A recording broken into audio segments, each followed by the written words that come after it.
Okay, I have been on a bit of an odyssey over the last year. I've been trying to find what I would like to use as a tablet, the ideal tablet for me. Now, we often get obsessed with processor speeds and benchmarks, and I've realized that the most critical thing for me is more the form factor. Is it comfortable to hold? Does it get heavy after prolonged use? I realize that people use their tablets for different things. If you're looking for a productivity powerhouse, perhaps as an alternative to or even an adjunct to your laptop, your requirements may be different to mine.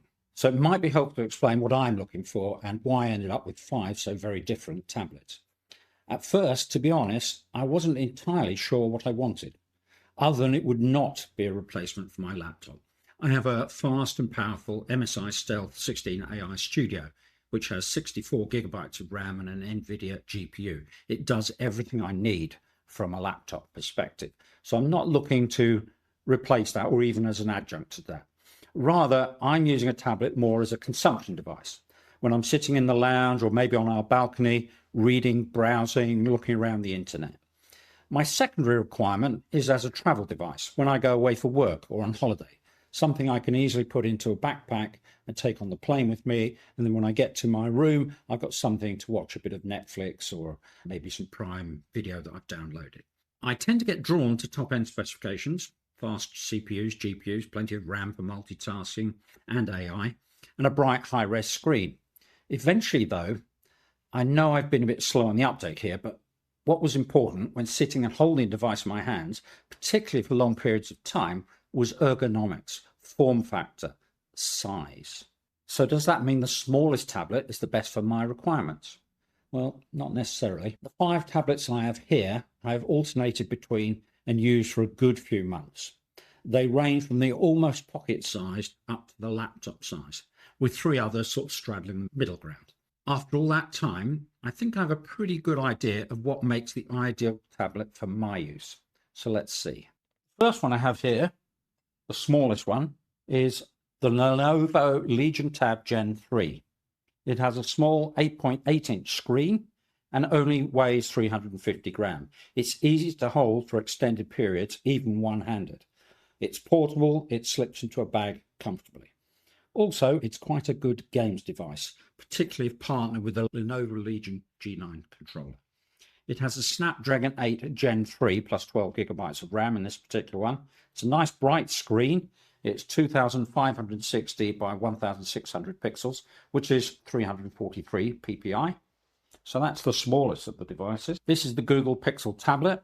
It has a larger 11-inch screen, actually 10.95 inches if we're being precise, and it weighs 493 grams. It's comfortable to hold. The actual device itself has a sort of soft touch ceramic coating and rounded edges. This one, as you can see, is in the Google stand, as it allows it to be sat on a table. But if this is taken off, the device itself is a bit rounded on the corners. It's not quite as powerful. It runs a Tensor G5 processor. It's always up to date. It's always running the latest version of Android because this is a Google device. The screen is actually 2560 by 1600 pixels, and it is larger, so the actual PPI is slightly lower at 270 PPI. It sits on the dock beside the table. My wife uses this one. This is her choice, and she likes to play chess, and so she has this by her when she's sat in the lounge. So jumping up, very slightly bigger screen. So this is the TCL Next Paper 11 Plus. So although it's called the 11 Plus, it's actually 11.5-inch screen, but it is fractionally lighter than the Google Pixel tablet. This weighs 490 grams. Its main claim to fame is the Next Paper 4 technology and the anti-reflective screen, which is wonderful indoors. Also, if you like that sort of pencil on paper feel, particularly if you're using a stylus or for reading Kindle books, very good. Processor-wise, it's modest. It's a mid-range processor. It's the Helio G100. The screen itself is 2200 by 1440 resolution pixels, and that gives 230 ppi. Perhaps this would be the best choice if you have concerns about your eyes and do a lot of reading. Going up from that one, we go to this. Now this is a very nice tablet. This is the Oppo Pad 5. It's larger still slightly than TCL. This has a 12.1-inch screen, and it's heavier again at 580 grams. It starts to get a bit heavy in the hands after prolonged use. It can be used with a keyboard case for productivity. I've got the keyboard case. This is the back portion of it, and this is the actual keyboard itself, and that clips on the bottom. The screen is larger still. This is a 3000 by 2120 pixel, which gives 303 ppi. It also has a 144 hertz refresh. It's powered by a MediaTek Dimensity 9400 Plus, so that's a good, powerful processor. It has 16 gigabyte of high-speed LPDDR5X RAM in this particular configuration. It has a lovely, clear, soft light screen, so it's got some of the anti-reflective properties that the TCL has. Now, if only it was available in a global version. This is the Chinese one. Now, I've managed to install all the Google App Store apps and all the Google apps, but every now and then you still do get a little bit of the Chinese quirks with it. For example, you can't swipe right on this and open up the Google Discover feed. You have to instead go and use the Google app itself to get to the Discover feed, which is a bit of a pain. Lovely device. I just wish it was available in a global version. I've just done some recent research, and at the moment, it doesn't look like they're bringing out a global version. That may change, of course. And finally, we have this beauty. This is the OnePlus Pad 3. It's a 13.2-inch screen. It's 3392 by 2400 pixels. So that gives us 315 ppi. It's an IPS LCD panel, so it's not OLED, but it is a beautifully clear, clean and bright display. Again, this has a 144 hertz adaptive refresh rate. Unfortunately, for my use, sitting and reading, your arms do tire quite quickly using this one if you're not supporting it on something. If you're standing on a table, or maybe even on your, not quite so bad, but if you're holding it in your hands like this, eventually it is going to tire you out a bit. As well as being superb for media consumption, this is a great productivity device. It has a Snapdragon 8 Elite CPU. This one has 16 gigabytes of RAM and 512 gigabytes of storage. It has a 12,000 milliamp hour battery and Android 16 running on Oxygen OS 16, which is OnePlus's latest operating system. So beautiful device, but a little bit large. The smallest of the tablets is this one. This is the Lenovo Legion Tab Gen 3. It is an 8.8-inch screen and weighs 350 grams. It has a 6,550 milliamp hour battery. Obviously, we can view it in both landscape and portrait mode, and it's a nice clear little screen. And really, from a reading point of view, if you're just browsing the internet and looking at articles and look at a bit more details in those articles rather than your mobile phone, this is quite a good size. And it's certainly easy to hold. You can even hold it one-handed, quite straightforward. If you're looking at things like I use Instapaper for articles, and again, very viewable if you're just reading, and you can read this quite comfortably for hours at a time. Browsing the internet itself, again, quite nice, quite good for a little screen. I think YouTube would probably be quite good on this as well. Where have I got my YouTube? So if I'm in YouTube and perhaps watching a video, it's quite a decent size. There's Flossie looking at the OnePlus Tab Go 2. So yeah, for just sitting and browsing, something you can hold in your hands for a long time and just throw in a backpack, the Lenovo Legion Tab Gen 3 is actually a very nice little tablet. If we go up to the next one in size, this is the Google Pixel tablet, and this has a 10.95-inch screen.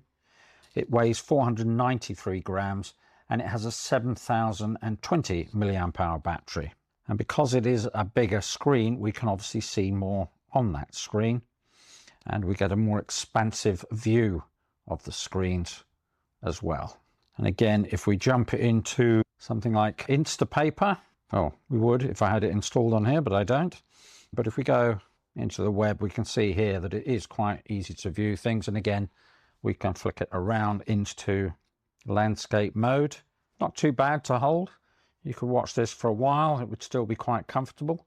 Not quite as comfortable as the Lenovo, but still very manageable. Very slightly bigger, but only very slightly. is this one. This is the TCL Nextpaper 11 Plus.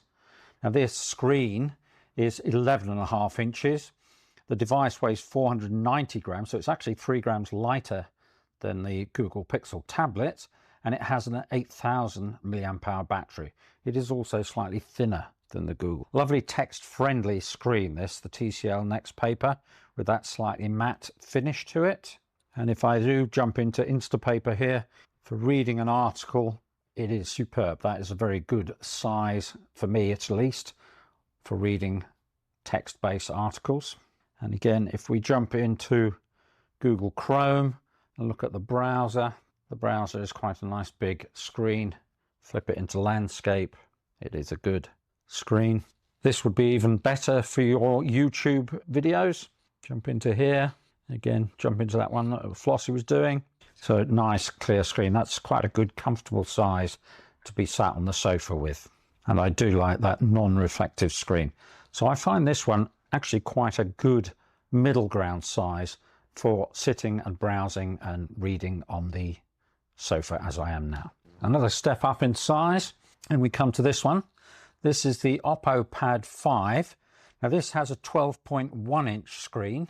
It's their soft light screen, so it has some of the anti-reflective properties that you get in the TCL Nextpaper, which I like. It weighs 580 grams.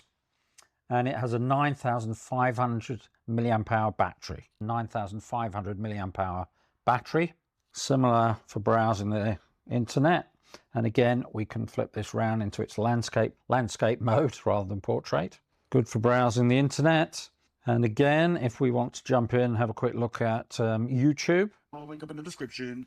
The price on this one, $700. Now let me say this.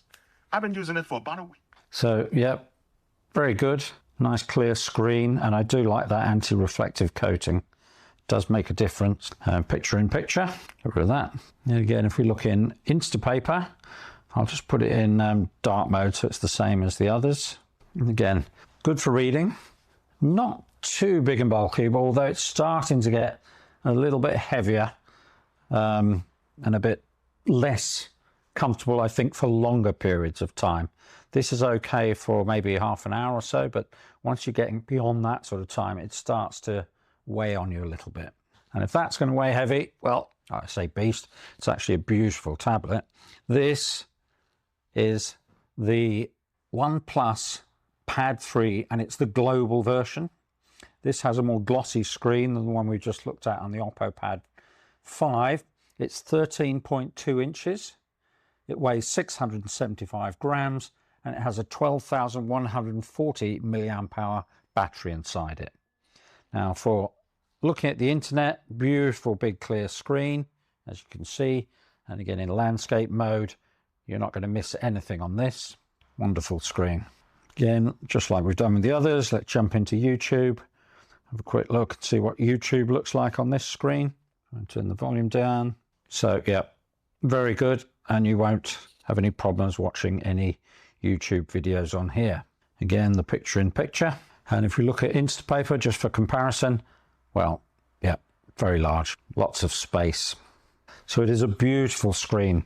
And if you're maybe using it with the keypad or on the desktop in a stand, you're going to love this screen. For sitting on the sofa as I am now and reading, it's going to get tiring a lot quicker than the smaller ones that we've just looked at. And if we actually put it side by side, see the difference between the Lenovo and the OnePlus.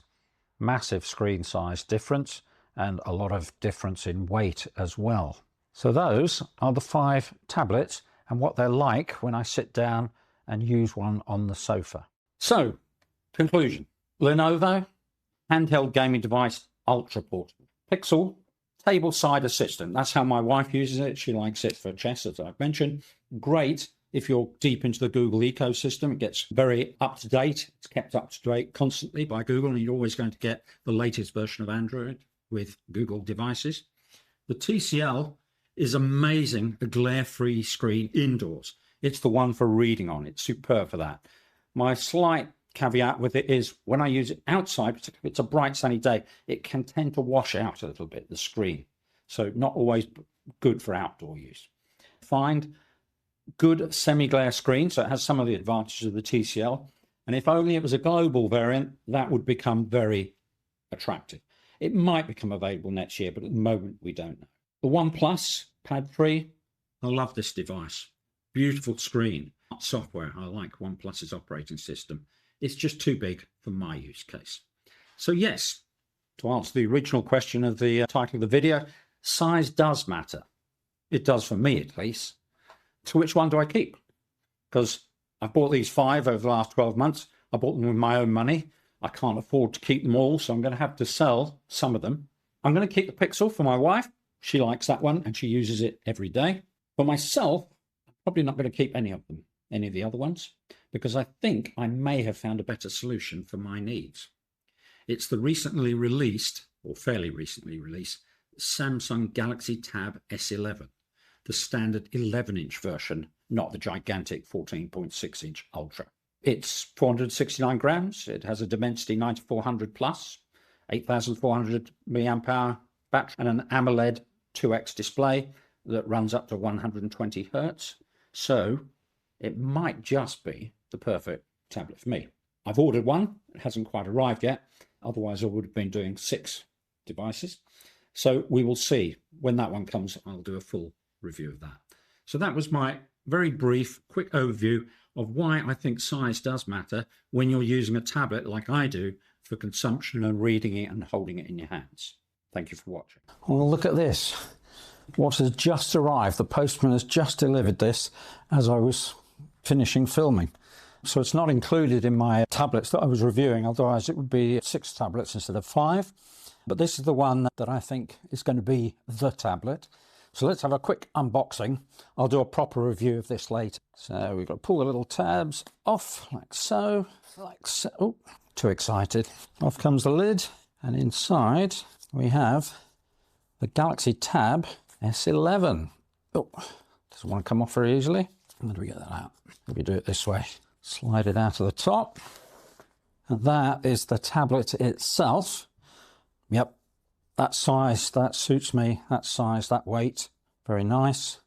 What else do we get in the box? We get the S Pen, and this is the new hexagonal S Pen without the Bluetooth features. It has a slightly grayer area along the edge there, which I think is where it's supposed to attach magnetically to the tablet, like so. Also in the box, if I can get it out, we have the usual, it's not a SIM eject tool. I think it's if you're putting in a micro SD card in it, there's a slot for the micro SD cards to expand the memory. Usual USB-C to USB-C cable, and usual bump that nobody bothers reading. Put that back in there for now. Usually quite a nice cable when you get one from Samsung. So that can pop back in there.